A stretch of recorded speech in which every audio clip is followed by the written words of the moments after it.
Olá, sou o Marco Aurélio Nogueira e esse é o programa Diálogos, uma promoção conjunta do Ateliê de Humanidades e do Instituto de Estudos e Pesquisas para o Fortalecimento da Democracia. Sejam todos bem-vindos. Vamos conversar hoje sobre as universidades brasileiras. Que problemas afetam?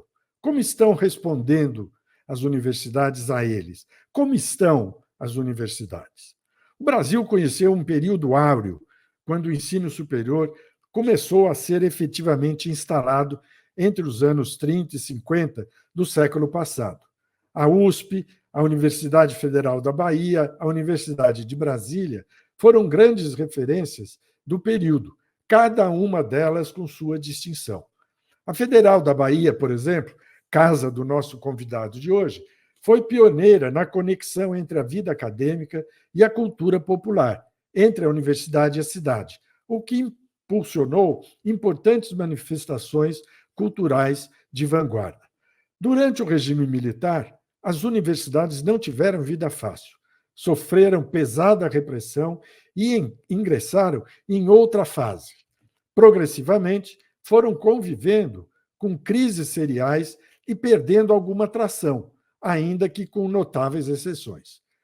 No âmbito federal, as universidades brasileiras acabaram de sair de uma greve prolongada que provocou intensos debates nos circuitos acadêmicos.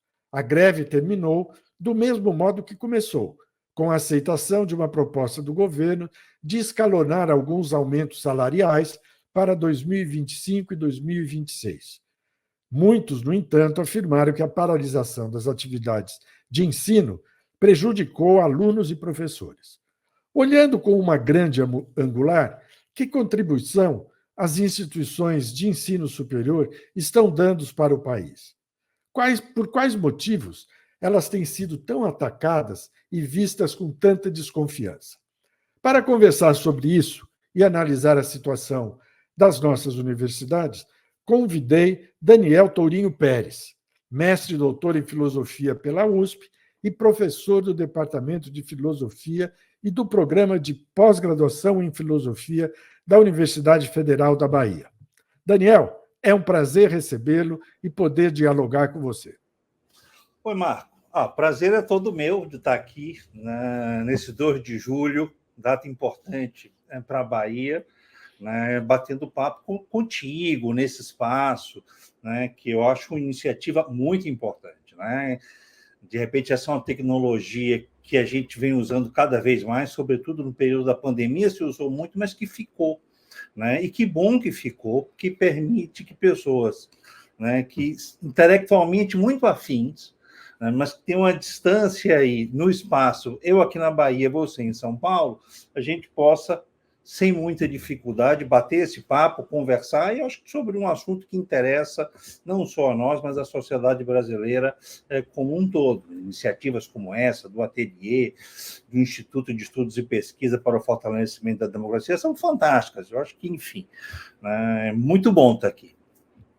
Bom, então, já que você gostou da ideia, eu vou começar com uma pequena provocação.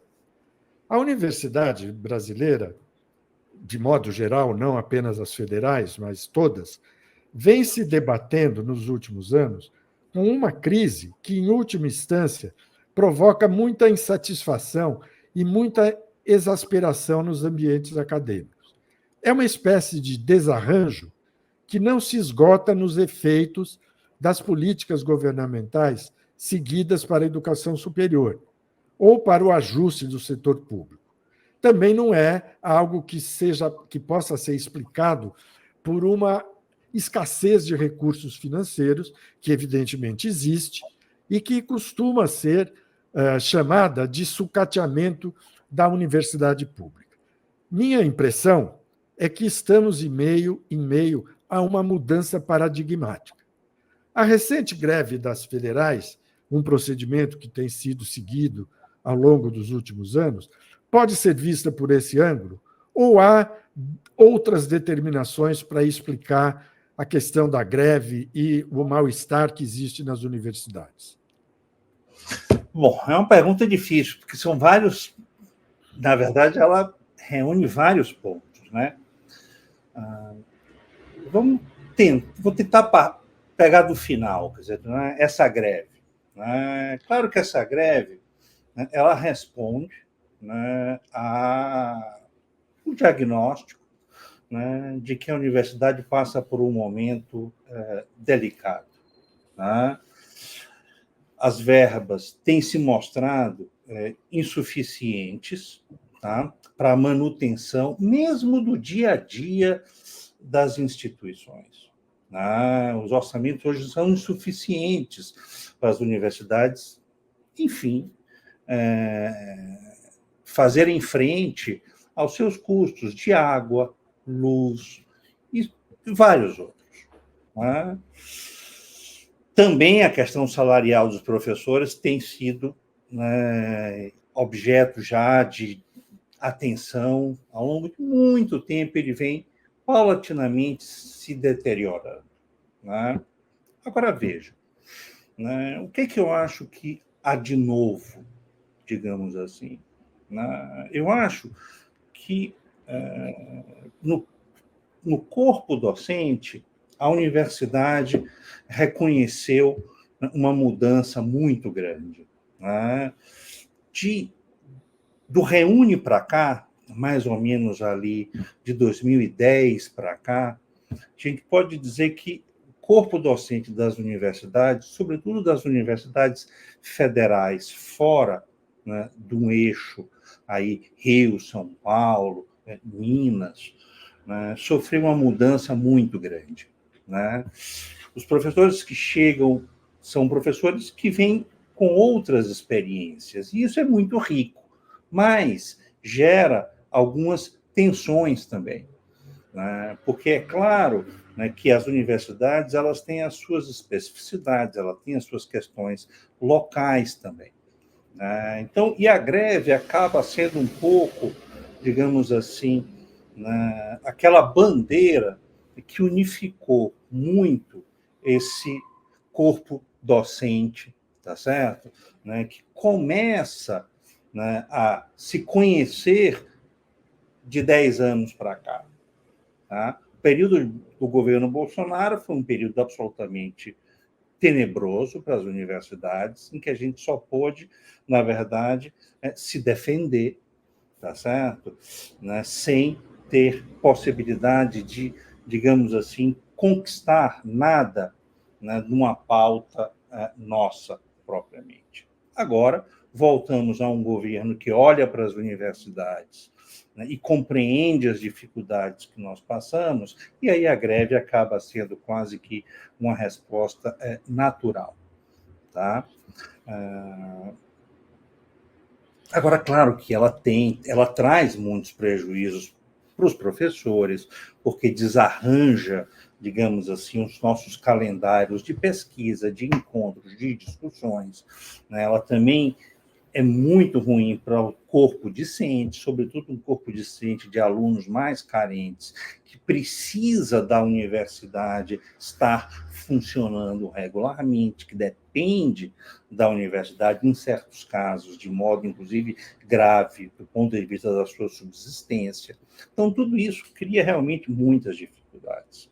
Né? Agora, veja, essa situação de crise, ela não é exatamente nova, né? Quer dizer, como você próprio chamou a atenção, quer dizer, isso já se vem se arrastando há muito, muito tempo, né?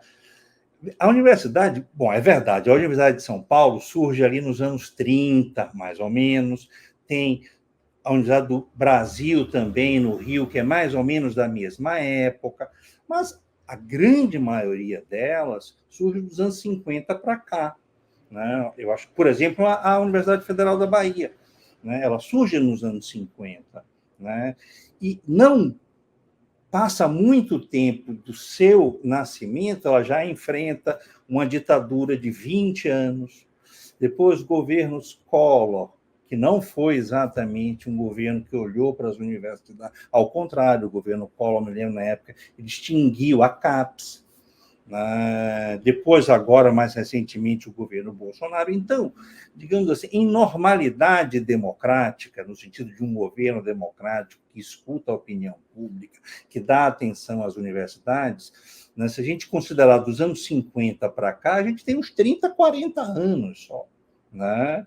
Então, é uma experiência muito recente, Marcos, né, de uma estrutura que é uma estrutura complicada, né, que tem uma ideia por trás dela complicada, de lidar com o que é novo, o que é inovador, mas, por outro lado, tem uma ideia de tradição também, né, de um corpo docente, de pesquisadores que faz um trabalho conjunto ao longo do tempo. Então, veja, ela vai sendo atravessada por muitas questões, questões externas, questões internas, né? E, enfim, né? Mas eu acho que ela está bastante viva, a verdade é essa.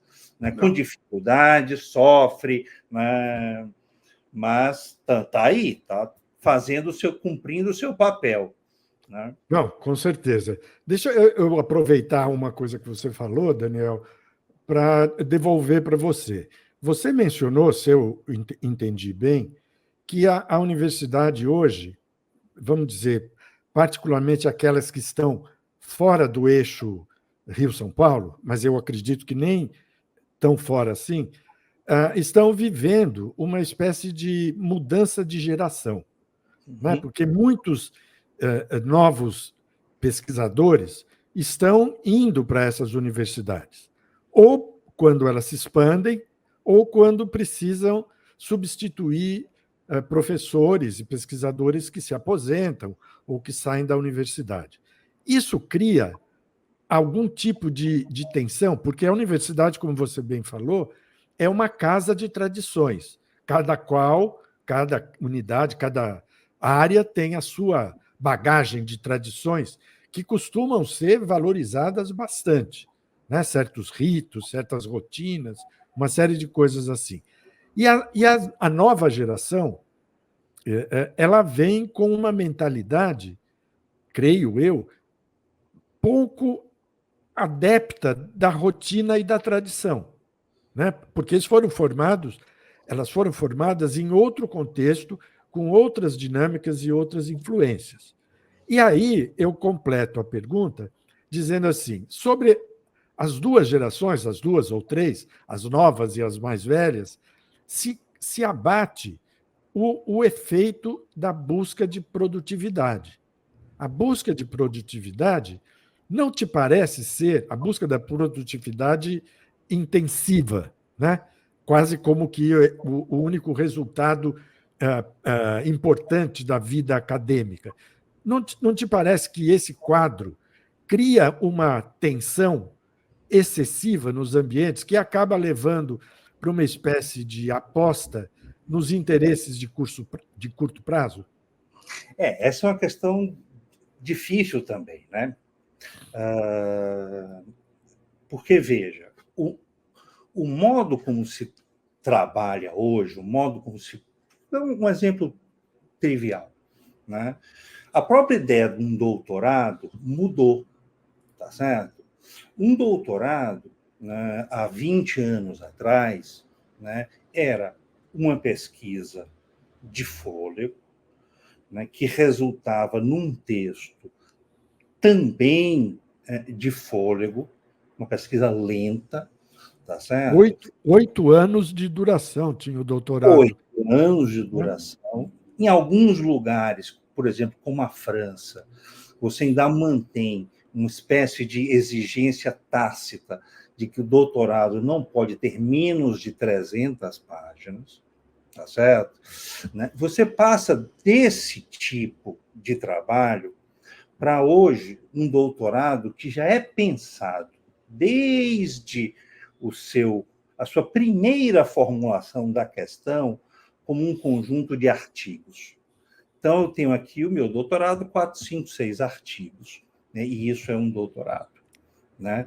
Ou seja, ele é muito mais, né, uma ideia de você produzir artigos do que propriamente amadurecer uma reflexão e colocar essa reflexão, né, em texto, disponível para outras pessoas. Claro que o artigo também, mas são modos diferentes de trabalhar, tá certo? Então, o que a gente hoje vê com muita frequência é um recém-doutor que tem uma produção enorme, tá certo? Mas, né, trabalhando com colegas que foram formados com um outro modelo, né? Isso gera realmente algumas dificuldades, né? Algumas agências, por exemplo, enfim, certamente você já topou com esse tipo de questão, né? Informe quais são as suas principais publicações nos últimos 5 anos, né? Às vezes você não tem nada nos últimos 5 anos, tá certo? Porque são 5 anos que você está amadurecendo algo, tá certo? Ou seja, a pesquisa começa a ser vista também como uma espécie de curto prazismo do passado. Só vale aquilo que eu fiz ontem, não vale o que eu fiz há 10 anos, Nem o né? que eu Ou há farei, né? 6, nem o que você fará, né? Não é tanto o projeto, né? E sim. Então, isso é claro que vai mudando, tá certo? E aí há tensões entre gerações, né? Outra coisa que eu acho que, puxando, porque eu acho que tem um outro ponto muito importante, né? Quando o sistema das universidades federais é criado, você não tinha, tá certo? No Brasil, também um sistema de pós-graduação consolidado. Ele vem depois. E ele vem, em grande medida, para responder essa demanda que as universidades tinham, né, por docentes bem qualificados. Só que você formar doutores demanda um certo tempo, tá certo? Né? E agora você realmente tem hoje no Brasil já, né, uma massa crítica muito impressionante, muito, muito consistente, tá certo? Mas ela é distribuída de modo desigual dentro do país, né? Isso faz, né, com que certas universidades, dão um exemplo, né? Houve em 2010 uma grande ampliação do sistema, se contratou muito, né? Quando você faz algo assim tão rápido e tão intenso, né, você cria algumas dificuldades, tá certo? Né? Porque essas são instituições que precisam amadurecer e o processo dela é lento, né? Mas se você cria como que do nada, de repente você vê, olha, precisamos criar aqui um departamento, contratar 5, 6, 10 pessoas em 2, 3 anos. Às vezes, né, você não é bem sucedido para fazer isso, tá certo? Né? Então, as pessoas têm dificuldade de ficar ou não ficam, né? E quando entram na instituição, tem um pouco a memória da instituição de que vieram, né, e acham que essa instituição na qual estão agora tem que responder do mesmo modo, né, que a instituição anterior na qual se formou. Né? Então, isso são... Veja, a gente está formando, tá certo? Uma cultura, né, hoje, no sistema de universidades federais, muito, muito nova, tá certo? Mas também muito rica, né? Porque também você já não tem mais um fenômeno que havia com muita frequência, que era a endogenia, tá certo? Você começa a ter realmente pessoas que circulam pelo Brasil inteiro, não só professores, mas também estudantes agora. Mas isso, repito, isso é fantástico, mas isso impõe algumas dificuldades também, de ter que No lidar. mínimo, um ajuste, uma adaptação, né? Uma recepção.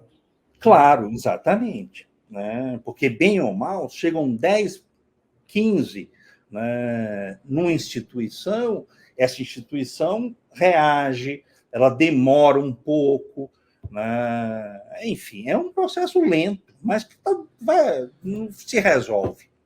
Não, com certeza, Daniel. Agora, eu fico aqui pensando, ouvindo você, que eu concordo com duas coisas que você falou. Primeiro, com a importância dessa renovação geracional, a riqueza que ela que ela traz para as instituições universitárias. Isso eu estou inteiramente de acordo.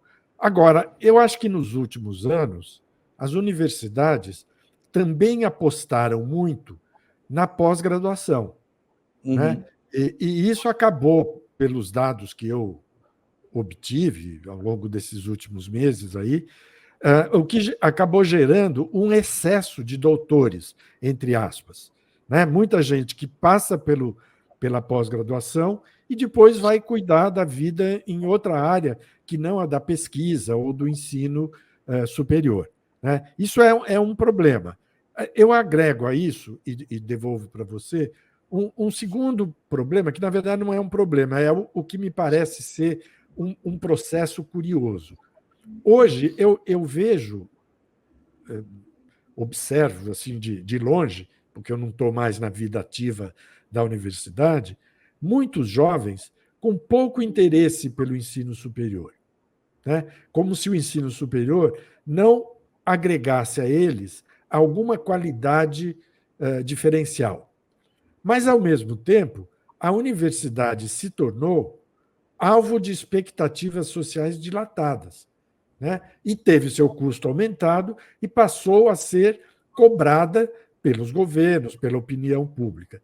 Você acha que existe hoje uma sintonia fina entre a demanda social, a demanda da população e a resposta universitária? Nós estamos conseguindo fazer esse diálogo e essa sintonia? É difícil, né? Ah, ixi, olha,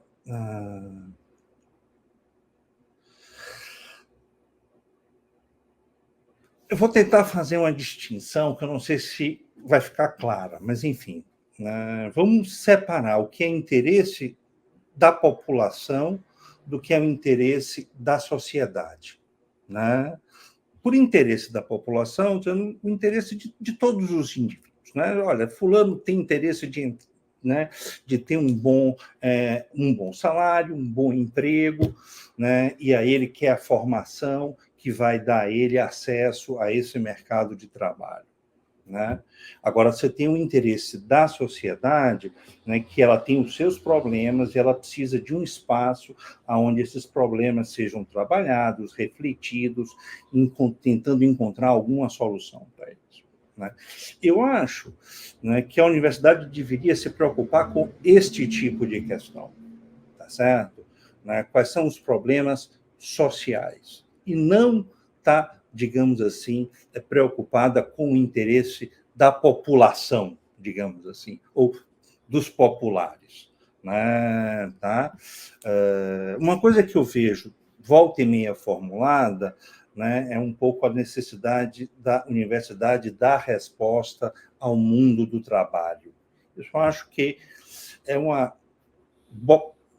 enfim, é uma aposta fadada, né, ao fracasso. Não vai dar certo, né? Porque o mundo do trabalho, o mercado, ele é de tal modo volátil, tá certo? Ele muda tanto.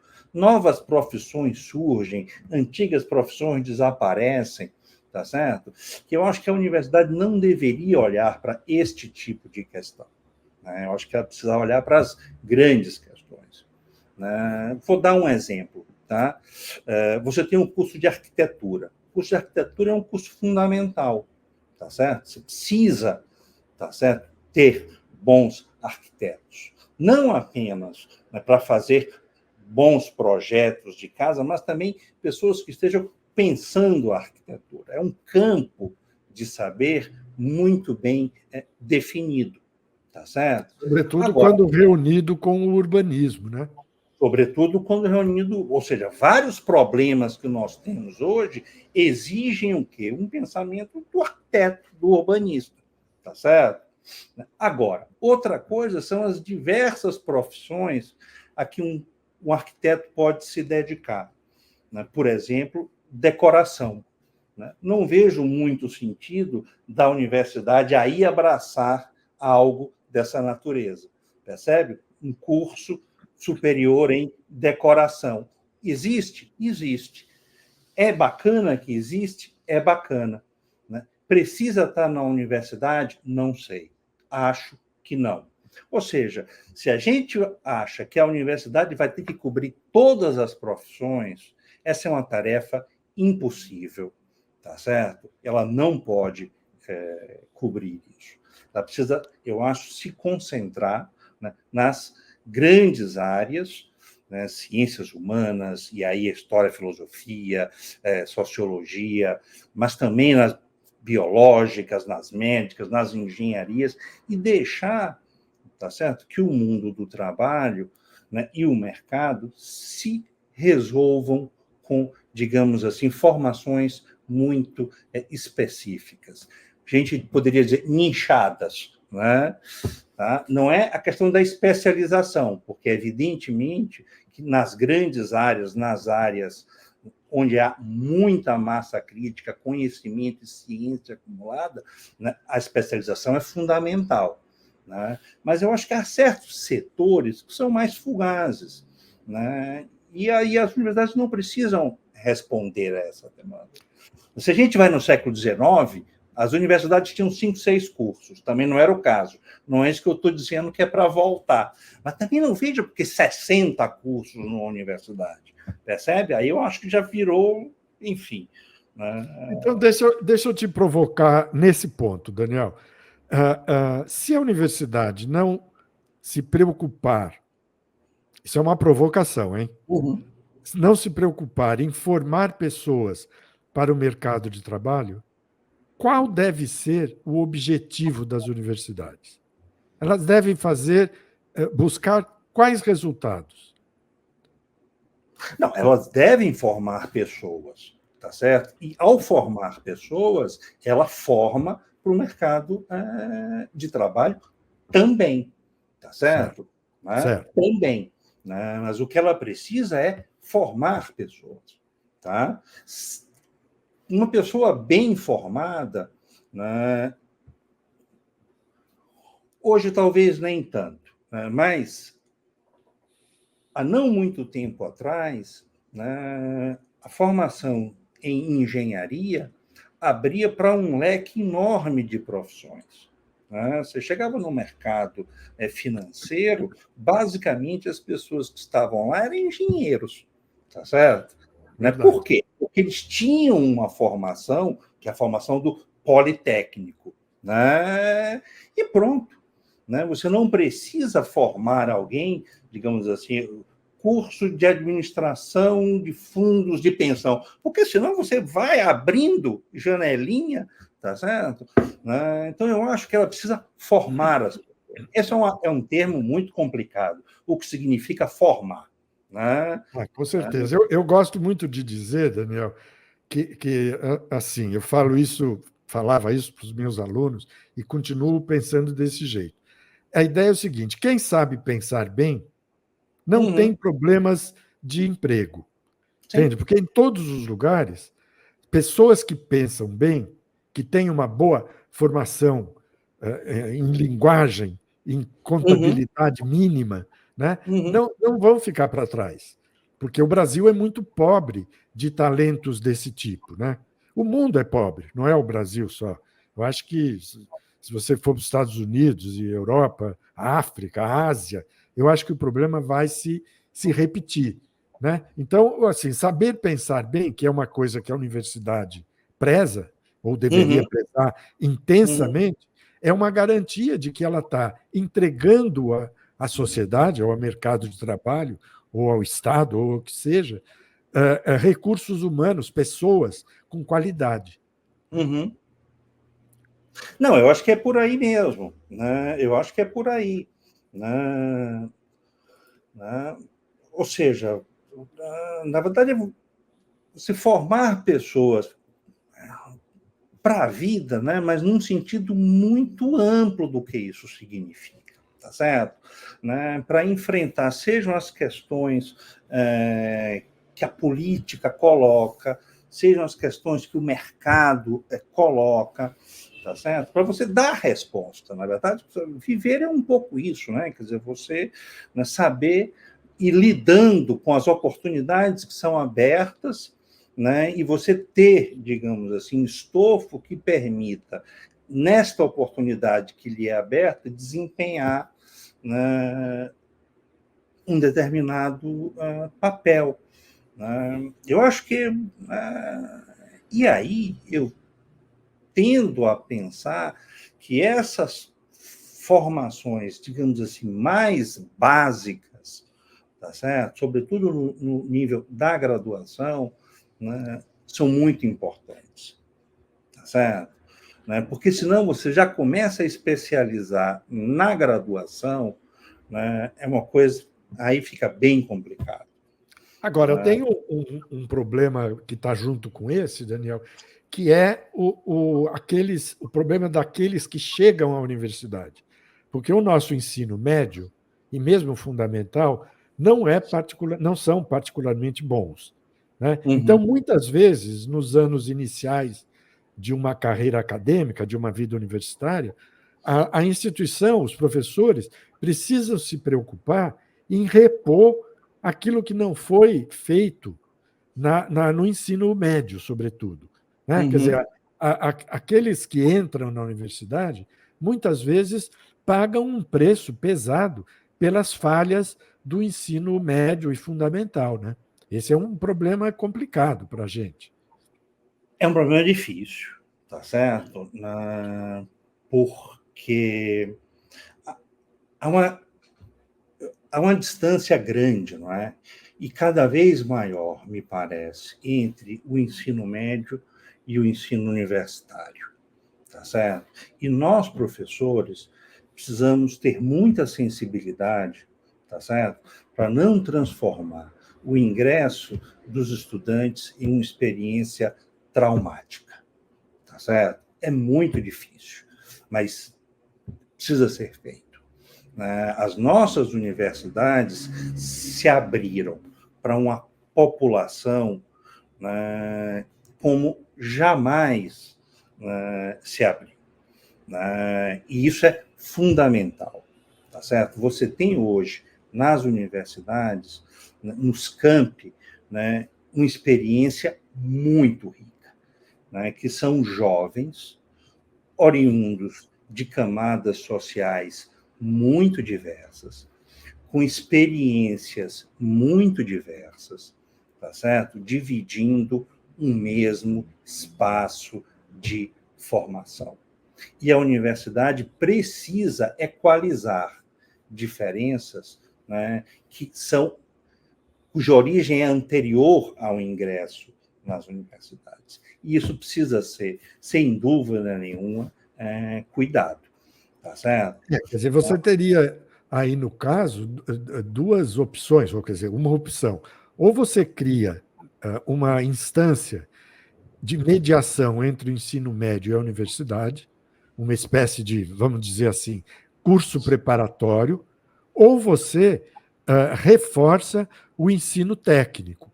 Né? Porque muita gente que chega à universidade, buscando, por exemplo, uma formação para entrar no mercado de trabalho, pode ter essa demanda atendida por uma escola técnica. Sim. Sobretudo se a escola técnica for de qualidade. Sim. Né? Sim. Não, eu acho, sem dúvida nenhuma, eu acho que, veja, foram criadas N universidades nos últimos anos, e também muitos institutos federais. Eu acho que os institutos federais têm um papel que nós precisamos valorizar mais, tá certo? Durante muito tempo, e aí eu assumo um pouco a responsabilidade também por isso, a esquerda sempre viu com muita desconfiança o ensino técnico. O ensino técnico torna o cidadão unidimensional, está formando o indivíduo apenas para o mercado de trabalho. Eu acho que a gente precisa rever isso, tá certo? Pelo menos não é necessário que assim seja. Você pode também, no ensino técnico, formar aquele indivíduo do modo complexo que exige a vida no século XXI. tá certo? Né? Sem que necessariamente todos tenhamos que ingressar na universidade. Eu acho que esse é um... Agora, essa é uma discussão super difícil, tá Sem certo? dúvida. Sem dúvida. Muito difícil. Eu acho o seguinte, todas as pessoas, né, todos os jovens devem ter uma formação completa, complexa, que os prepare para os desafios postos pelo século XXI. Isso sim. Se isso vai ser numa universidade ou num curso técnico, isso é muito menos relevante, tá certo? Agora, a gente tem uma certa ideia ainda, não sei como se... Não, ou você estar na universidade seria como algo, um traço distintivo. E para muita gente é. Veja, a gente está num país, quer dizer, que eu garanto, prova 90% da população jamais entrou dentro de uma universidade. Tá certo? Não é que estudou, não faz sequer muita ideia do que é isso. Nos últimos anos, essa realidade tem mudado um pouco, mas mudado um pouco. Tá? E precisa, portanto, a sociedade também precisa perceber que a universidade faz parte da vida dela, Marco, mesmo daquelas pessoas que não têm relação direta com a universidade, né, mas se beneficia de um modo ou de outro. Né? Agora, isso, Daniel, passa também por uma atividade de esclarecimento, né? Quer dizer, tanto da parte dos órgãos públicos, governo, e MEC, etc., como das próprias universidades, né? Quer dizer, um pouco do papel das universidades no contexto que você está descrevendo é o papel de esclarecer a população, a sociedade, a opinião pública do que é uma universidade, de como ela funciona, do que ela pode oferecer e assim por diante, né? Quer dizer, eu acho que esse papel de esclarecimento, usemos esse termo filosófico tão bonito, né? É um papel que nós, talvez, na universidade, não estejamos cumprindo, executando de maneira muito competente, né? Talvez falte alguma coisa aí, até mesmo falte um consenso do que é que deve ser dito para a sociedade, para a opinião pública, né? Essa falta de consenso nos faz, de algum modo, trabalhar um pouco em silêncio nessa questão, né? Eu acho que a gente tem uma dificuldade, sim, tá certo, em discutir publicamente, tá certo, né? Afinal de contas, o que é isso, a universidade, tá certo? Talvez com um certo receio, né, de que ao abrirmos a universidade a discussão, né, isso a fragilize, tá certo? A minha aposta é o contrário disso. Eu acho que, na verdade, discutir a universidade é a melhor maneira da gente fortalecer a universidade. Quais são as questões, quais são os problemas, o que é que precisa mudar, né? Ou seja, eu acho que a crítica fortalece a universidade, tá certo? Sobretudo se ela tem respostas, se ela tem um projeto. Né? A questão, e essa é uma outra questão importante, eu acho, sabe? Vou voltar à última, à questão do Reúne, esse último grande projeto, tá certo? Que só é de ampliação, que só é comparável ao momento da criação do sistema. Né? Veja, o Reúne foi um projeto muito interessante, tá certo? E ele era interessante justamente porque ele dava muita margem para que as universidades discutissem internamente e apresentassem os seus projetos, tá certo? Né? Claro que, né, a exigência era a ampliação do número de vagas, mas você podia fazer várias propostas, não havia um único modelo. Eu acho que a gente perdeu uma oportunidade, tá certo? Eu acho que se discutiu pouco, se brigou muito no período, tá certo? Agora a gente está vivendo essa última greve, se eu não me engano, a outra greve anterior a essa, não de 2015, de 2012, eu não me lembro agora datas, mas no período de implantação do Reúne, quer dizer, de aprovação nas universidades, cada uma tinha que formular o seu projeto e dar ao MEC, a briga dentro das universidades foi enorme. Praticamente todas entraram em greve porque boa parte dos seus professores eram contra o projeto de expansão das universidades, tá certo? E ficavam contra e impediu, isso acabou impedindo que houvesse uma discussão, tá certo? Olha, vamos fazer um projeto bacana para a universidade daqui a... Então, na verdade, o que acontece? Você tem um projeto dessa magnitude que mudou a face da universidade brasileira, né? Mas ele foi feito meio, né, quase que a toque de caixa, tá certo? Sem poder, deveria ter sido o quê? Uma grande conferência nacional, discutindo quais são os rumos da universidade. Essa aqui vai seguir por um caminho, a outra segue um caminho diferente. Universidades mais voltadas para o ensino, outras universidades mais para a pesquisa. Ou seja, a universidade você pode ter N formatos.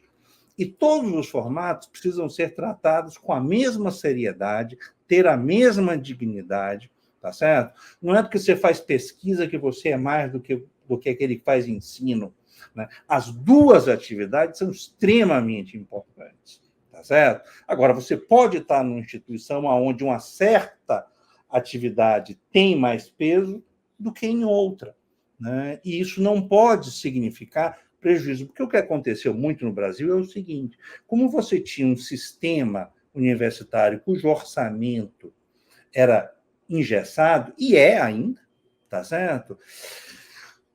A pós-graduação acabou sendo, tá certo, fonte de obtenção de recursos, porque aí o orçamento era mais livre. Então, se você tem um departamento, aquele departamento não tem recursos próprios, mas se aquele departamento consegue implantar um curso de pós-graduação, bom, aí ele passa a contar com recursos, né? Não acho que seja uma boa isso, percebe? Você simplesmente vê na pós-graduação uma maneira de ampliar os recursos da universidade, né? Eu acho que isso acabou gerando também, né, uma série de problemas. Agora a gente tem a seguinte situação: não, se você é um programa X, você tem, sei lá, um orçamento tal, mas se o seu programa é de uma outra nota, seu orçamento vai ser menor, sem levar outras variáveis, percebe? É verdade. Então, por exemplo, não é a mesma coisa você manter um curso de pós-graduação no Nordeste do que no Sudeste, tá certo? Claro. Né? Só que o Sudeste acaba concentrando os melhores cursos, que são os mais Sugando tradicionais, recursos, né? e aí suga o recurso, percebe? Então, deveria haver uma certa... Ou seja, a questão da localização deveria ser objeto de atenção também, né? Aí a gente poderia pensar, né, Daniel, que talvez, porque a oportunidade perdida pelo Reúne, como você falou, ela não impediu que se continuasse a criar universidades, né?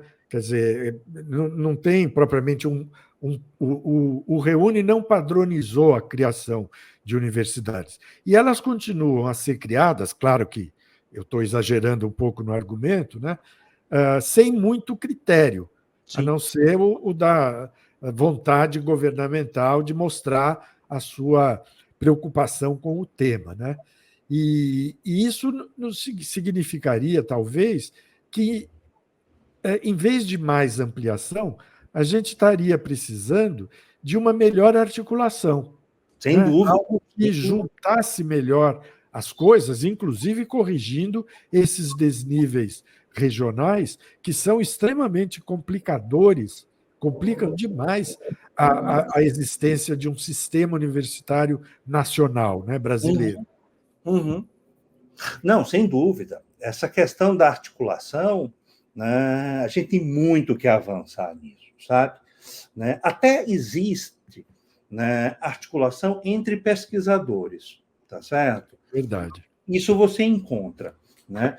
Mas você já não vê com a mesma frequência entre programas, né? Ou entre instituições. Você não vê entre programas mesmo dentro de uma mesma instituição, tá certo? Né? Há um isolamento grande.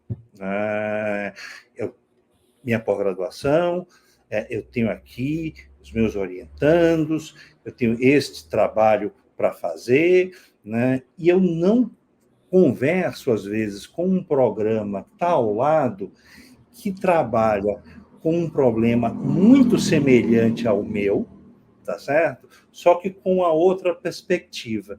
Isso em humanidades ocorre com muita frequência, tá certo? Tem uma certa fragmentação não resolvida aí, né? Enorme, porque, na verdade,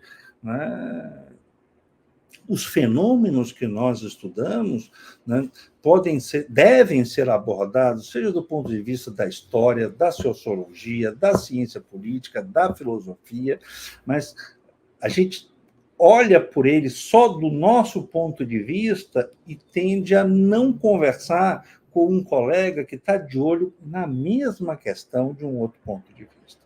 Eu acho que isso vai acabar, né, assim. E tem situações ainda mais bizarras. Eu vou falar olhando para a minha própria experiência. A Unesp, como você deve saber, é uma universidade espacialmente distribuída dentro do estado de São Paulo, né? Ela tem 20 campi, mais ou menos, não sei exatamente. E dentro dela existem faculdades da mesma natureza. Então, nós temos 2 cursos de ciências sociais, 2 cursos de engenharia e mais outras coisas, né? E nós não conversamos, esses cursos não conversam, né? Quer dizer, então a formação do cientista social em Marília é diferente da formação do cientista social em Araraquara. Até no limite, isso não é tão importante assim. Mas se houvesse cooperação, provavelmente algumas falhas poderiam ser corrigidas com muito mais facilidade, né? Com certeza, com certeza.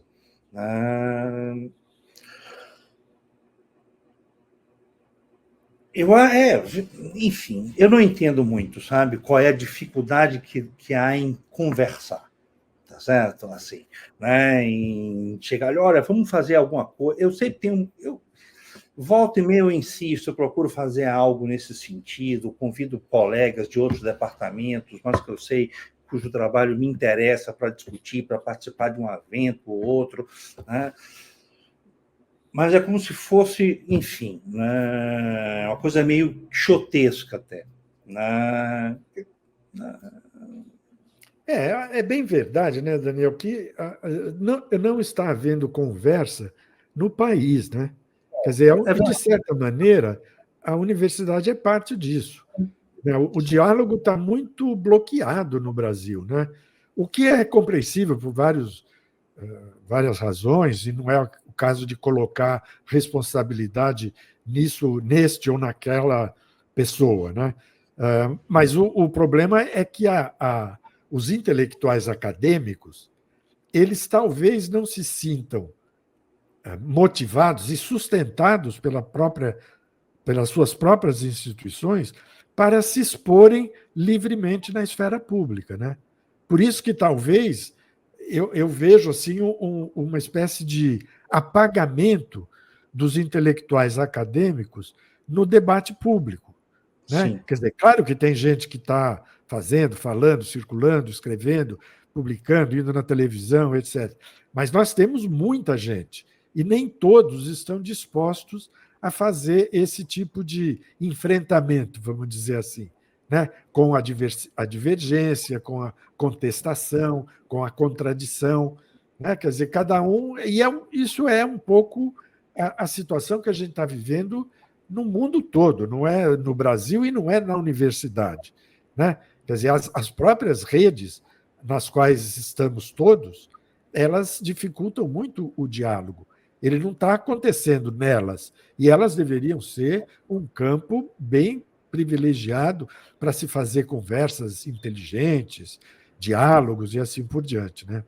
Ou seja, eu acho que nas universidades a gente talvez possa fazer mais do que nós fazemos nessa direção, né?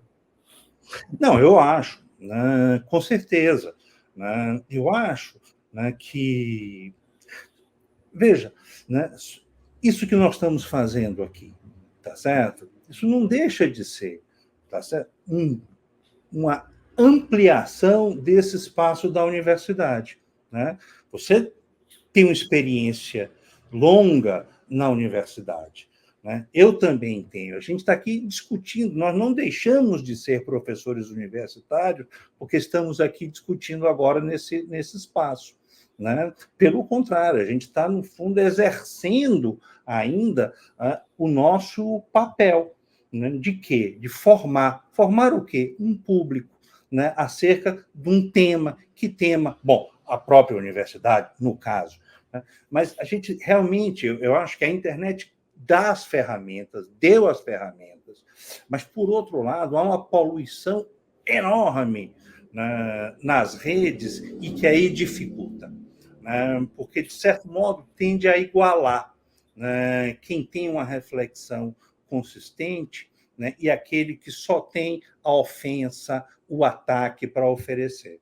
Né? Então, e aí é difícil. Eu acho que o melhor exemplo, né, quer dizer, veja, se a gente pegar... é até triste o que eu vou dizer, né? Quer dizer, poucas pessoas, né, tiveram influência como intelectual no Brasil, né, do que Olavo de Carvalho, tá certo? Né? Olavo de Carvalho era um intelectual público. Em que sentido? Se ele até durante muito tempo escrevia na imprensa, tá certo? Verdade. Né? Durante muito tempo ele escrevia e sempre escreveu de modo muito virulento, violento, né? Sempre foi, digamos assim, uma pena a serviço de alguém. Né? De repente, ele descobriu a internet e ele começou a formar o público dele às escondidas, digamos assim, né? Em espaços protegidos, privados, aonde ele podia falar para milhares de jovens o que ele bem entendia. Né? E, de repente, quando nos demos conta, havia milhares de pessoas formadas por essa figura. Tá O certo? Brasil paralelo, né? O Brasil paralelo. Né? O Brasil paralelo. Eu não consigo entender, Marco, qual é a dificuldade que as universidades têm em criar ferramentas que possam, tá certo, colocar o Brasil paralelo no lugar onde ele devia estar, fora. Tá certo? Por que as universidades até agora não criaram um pool? Veja, sempre houve uma TV universitária, mas que ninguém assistia, porque você nunca sabia qual era o programa, que horas é. Sempre foi uma coisa muito precária. Né? Mas agora você não tem mais essa dificuldade.